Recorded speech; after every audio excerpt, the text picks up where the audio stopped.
এদিকে সমস্ত সবজি টবজি নিয়ে বসে পড়েছি কাটতে।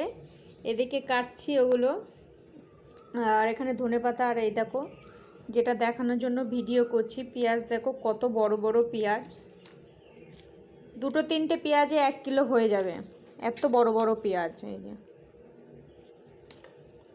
আর ওদিকে একটু ফিল্টার চালিয়ে দিয়েছি, এই যে ফিল্টারটা চলছে, ফিল্টারে জল ভরছে, বাকি আছে এখনও। আর এদিকে ওপরে নিয়ে যাব, তার জন্য জল ভরেছি, এই জলগুলো সব ভরে রেখেছি, যখন ওপরে যাব তখন একেবারে নিয়ে যাব। ভরে রেখে দিলাম, আর ফিল্টারটাও ভরা হয়ে গেল। ওদিকে আলু কেটে রেখেছি, আর এদিকে মাছের ডিমটা বার করে নিয়েছি, ফ্রিজের মধ্যে রাখা ছিল, এটা দিয়ে বড়া করব পেঁয়াজ টিয়াজ কুচিয়ে। আর এখানে একটু শস্য আর পোস্ত বেটে নিয়েছি, কারণ ওই এটা করব, ভেন্ডিটা আর হচ্ছে এটা দিয়ে, ভেন্ডি দিয়ে, আলু দিয়ে আর ঝিঙে দিয়ে পোস্ত করব।